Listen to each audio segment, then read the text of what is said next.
اب آپ علیہ السلام جب مسجد میں تشریف لے آئے تو غزوے میں جو تبوک میں شریک نہیں ہوئے تھے ان کی چند قسمیں ہیں۔ نمبر ایک، وہ لوگ جو اللہ کے رسول صلی اللہ علیہ وسلم کی اجازت کے ساتھ شریک نہیں ہوئے تھے، جیسے علی بن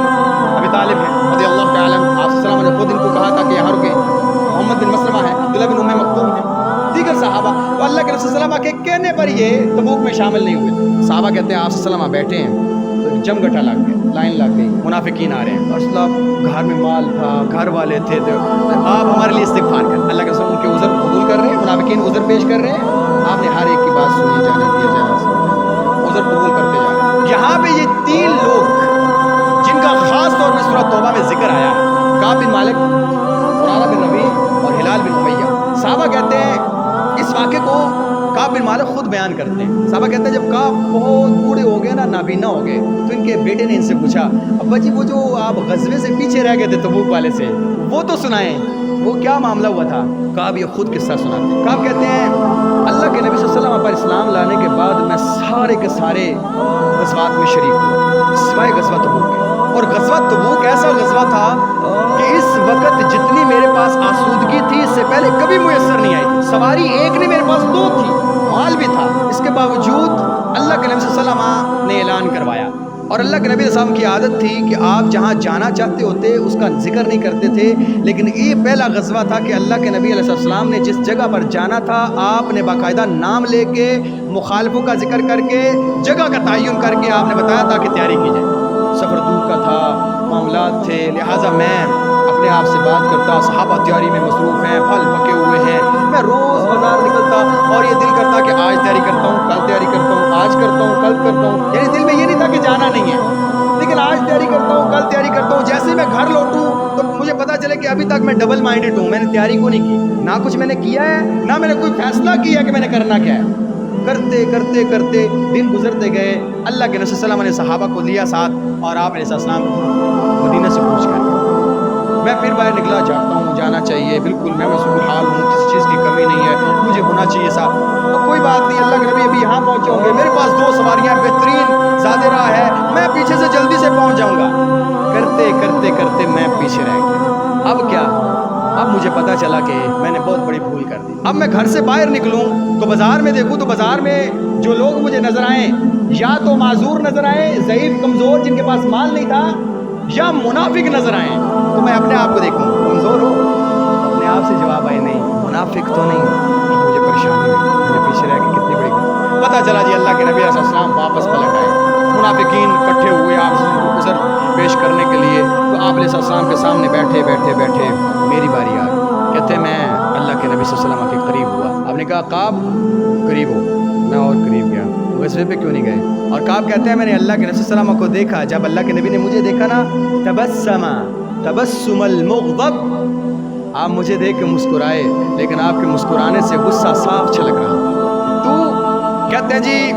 اللہ کے نبی علیہ السلام نے مجھے کہا کعب تبوک پہ کیوں نہیں گئے، غزوے میں شریک کیوں نہیں ہوئے، کیا تمہیں تنگی تھی معاملات کا؟ نہیں یار، پھر کہا اللہ کے نبی علیہ السلام اگر آپ کے علاوہ کوئی اور بندہ مجھ سے یہ سوال کرتا تو اللہ کی قسم اتنی باتیں بنانا تو مجھے آتا ہی ہے کہ میں نے آرام سے عذر بنا کے پیش کر کے سائڈ پہ نکل جانا تھا، لیکن میں جانتا ہوں آج آپ سے جھوٹ بول کے میں نے اگر آپ کی رضامندی حاصل کر لی، کل آپ کو اللہ رب العزت نے بتا دینا ہے اور پھر آپ نے کل مجھ سے ناراض ہو، لہٰذا میرا کوئی عذر نہیں تھا، میں سستی کی وجہ سے پیچھے رہا۔ اللہ کے نبی علیہ السلام نے فرمایا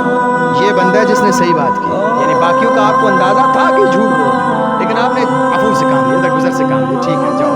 کہا اٹھو، جب تک اللہ تعالیٰ تمہارے بارے میں کوئی فیصلہ نہیں کرتا میں کچھ نہیں کہہ سکتا۔ کہتے ہیں میں وہاں سے اٹھا، تھوڑا آگے گیا تو میرے قبیلے کے کچھ لوگ آئے، انہوں نے کہا اور کوئی کام؟ یار ہزار عذر ہے، تو نے کوئی کام نہیں کیا، کوئی کام تو اللہ کے نبی کو بتاؤ، یہاں پہ ہزاروں کام تو نے کیے ہوں گے، پیچھے 50 دن بعد ہم واپس لوٹ رہے ہیں، 50 دنوں میں تو نے کوئی کام نہیں کیا، کوئی تو کام کیا ہوگا، وہ جا کے اللہ کے نبی کو بتاؤ تو یا رسول اللہ یہ کام کرنے والے تھے پیچھے، میں نے یہی کام کیا تو لہٰذا جھوٹ بھی نہیں ہوگا، عذر بھی بن جائے گا، اللہ کے نبی تیرے لیے مغفرت کی دعا بھی کر دیں گے، جب منافقوں کے لیے کر رہے ہیں تو تیرا معاملہ۔ کہا میرے دل میں آیا کہ میں واپس جا کے اللہ کے رسول سے بات کروں، بس ایویں میں نے پوچھا اور بھی کوئی ہے جس نے کوئی عذر پیش نہیں کیا؟ کہا ہاں دو ہیں، ہلال بن امیہ اور مرارہ بن ربیع۔ کہا بس پھر خیر میں اکیلا تھوڑی نہ ہوں، اب میں نے جو کہہ دیا بس کہہ۔ یہاں سے نکلتے ہی اللہ کے نبی علیہ السلام نے ارشاد فرمایا کہ ان تینوں کے ساتھ سوشل بائیکاٹ کر دیا جائے، کوئی بندہ ان تینوں کے ساتھ بات نہیں کرے گا، نہ سلام کا جواب دے گا، نہ کوئی اگر چھینک آئے تو الحمدللہ کہے تو اس کا یرحمک اللہ بھی جواب نہیں دے۔ اس کے ساتھ ایسے ہو کہ یہ ہمارے معاشرے کا حصہ ہی نہیں ہے، کوئی بندہ بات نہیں کرے گا۔ شروع ہو گیا معاملہ۔ آپ کہتے ہیں جیسے یہ معاملہ شروع ہوا نا تو میرے دونوں ساتھی وہ تو تھوڑے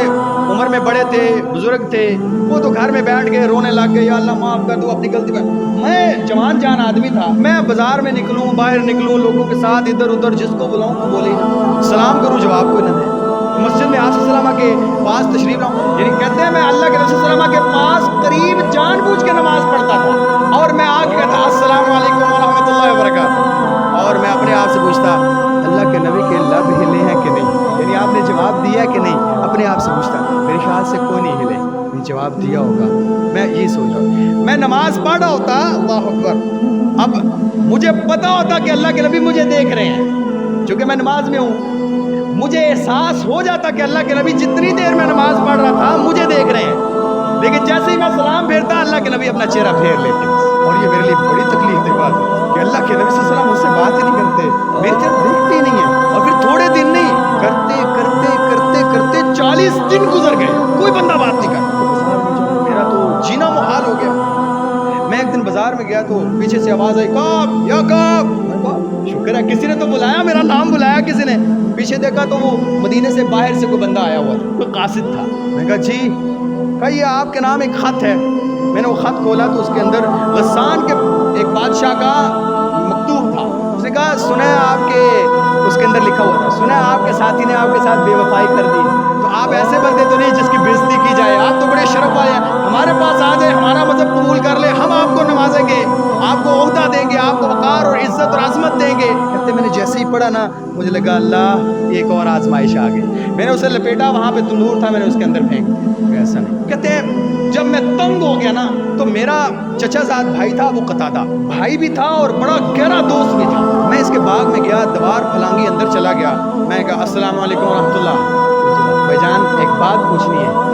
کہا وہ قتادہ یار تو بھی، ہمارا ایک تعلق ہے یار، ہم دوست بھی ہیں بھائی بھی ہیں۔ قتادہ جواب نہیں دے کہ اللہ کے نبی ہم دوست تو کیا، باپ تو کیا، والدین قربان ہیں۔ کہا آپ کون؟ کہا میں تجھے اللہ کی قسم دے کے کہتا ہوں، میں تجھے اللہ کی قسم دے کے کہتا ہوں، میں تجھے اللہ کی قسم دے کے کہتا ہوں، کیا میں اللہ اور اس کے رسول سے محبت نہیں کرتا؟ سستی اپنی جگہ پہ ہے یار، کیا میرے ایمان کے بارے میں، یعنی اب آپ سمجھ رہے ہیں شاید میرے ایمان کے بارے میں ہی معاملہ خراب ہے۔ جب بہت زیادہ پوچھنے پر قتادہ صرف کہتے ہیں، وہ قتادہ کہتے ہیں ہاں بس یار اللہ و رسول عالم، اللہ اور اس کے رسول جانتے ہیں، مجھے نہیں پتا، یعنی میرے ایمان کے بارے میں بھی اللہ اور اس کے رسول جانتے ہیں، تجھے اس بات کا کوئی پتہ نہیں ہے؟ بس بات نہ کر یار، جا اپنا کام۔ کہتے ہیں اس دن میرا جگر پارا پارا ہو، میں نے کہا اب تو میرے خیال سے میرے ایمان کے بارے میں بھی لوگ شک کرنا شروع کر۔ اللہ فرماتے ہیں پھر جب ان پر زمین تنگ ہوئی نا، کہتے ہیں پھر میں گھر چلا گیا، گھر گیا تو اب میں گھر سے نکلتا نہیں تھا، صرف اللہ سے یا اللہ دیکھ سارے چھوڑ دیے، کیسے اچانک دروازے پر دستک ہوتی اور میں بھاگ کے دروازہ کھولتا، کون ہے؟ اللہ کے رسول کا قاصد ہوں۔ ہاں کیا پیغام لائے ہو؟ اللہ کے رسول کا پیغام ہے کہ اپنی بیوی سے الگ ہو جاؤ۔ میرا اہل بھی ہاں بیوی سے الگ، یہ بتا دے طلاق دینی ہے یا ویسے گھر بھیج دیں؟ نہیں، اللہ کے نبی نے کہا طلاق نہیں دینی، الگ ہو جاؤ، جاؤ بھائی اپنے گھر چلے جاؤ۔ اب گھر بھی وحشت، اکیلا کام، یہ سزا ہے، یہ اللہ کی طرف سے آزمائش، اکیلا کام، جاؤ بھی گھر چلے جاؤ، بھیج دیا۔ اب کا آپ کہتے ہیں 10 دن مزید گزرے، 50 دن گزر گئے، میں فجر کی نماز کے لیے چھت پر چڑھا، مصلی بچھا کے میں نے نماز پڑھنے کی شروع کی، اس کے بعد میں بیٹھا اور آسمان کی طرف دیکھ کے کہتا ہوں اللہ ارے زمین نے سب نے چھوڑ دیا، اب صرف تو رہ گیا ہے، میری دعا کو سن لے، میری توبہ کو قبول کر لے، بہت مشکل معاملات ہیں اور تیرے علاوہ کوئی چارہ کر نہیں۔ کہتے ہیں فجر کی نماز کے بعد مجھے دور سے آواز آئی، یا کعب بن مالک، جیسے دور سے میرا نام بلا رہا ہے، اور وہ کہہ رہا ہے ابشر، خوش ہو جاؤ۔ کہتے ہیں جیسے ہی میں نے کلمہ ابشر سنا میں سجدے میں گر گیا، الحمدللہ، مجھے لگتا ہے کہ اللہ نے میری توبہ کو قبول کر۔ اب میں وہاں سے نیچے اترا، لوگ جو ادھر جو میری طرف پہنچ رہے ہیں، سب سے پہلا بندہ جو گھوڑے پر سوار ہو کے میرے پاس پہنچا، اس نے کہا اللہ نے تیری توبہ کو قبول کر لیا، اور اللہ کے نبی تجھے یاد کرتے ہیں مسجد میں بیٹھے، میں نے میرے پاس ایک ہی کرتا تھا، میں نے قمیض اتار کے وہ اس کو ہبہ کر دیا کہ یہ تحفے میں لے جاؤ۔ کسی اور سے کپڑے لے کے میں اللہ کے نبی صلی اللہ علیہ وسلم کے پاس پہنچا، اور میں نے دیکھا کہ اللہ کے نبی صلی اللہ علیہ وسلم کے چہرے سے پتہ چل رہا تھا کہ اللہ کے نبی خوش ہیں۔ میں نے سلام کیا. آج 50 دن بعد اللہ کے نبی نے میرے سلام کا جواب دیا. میں نے کہا اللہ کے نبی صلی اللہ علیہ وسلم, کہتے اللہ کے نبی نے کہا ابشر یا کعب, خوش ہو جاؤ, تیری زندگی کا سب سے قیمتی ترین اور سب سے افضل ترین دن ہے جب سے تیری ماں نے تجھے جنم دیا ہے, کہ آج تجھے اللہ نے توبہ تیری قبول فرمائی. سب سے قیمتی ترین دن ہے. میں نے ایک سوال کیا, میں نے کہا یا رسول اللہ صلی اللہ علیہ وسلم امن کا من اللہ, یہ آپ کی طرف سے ہے یا اللہ کی طرف سے آیا ہے؟ تو اللہ کے نبی نے کہا نہیں, کہا اللہ کی طرف سے آیا. کہا کہتا ہے میں نے اللہ کے نبی سے کہا یا رسول اللہ میرا یہ معاملہ صرف سچ کی وجہ سے ہوا تھا,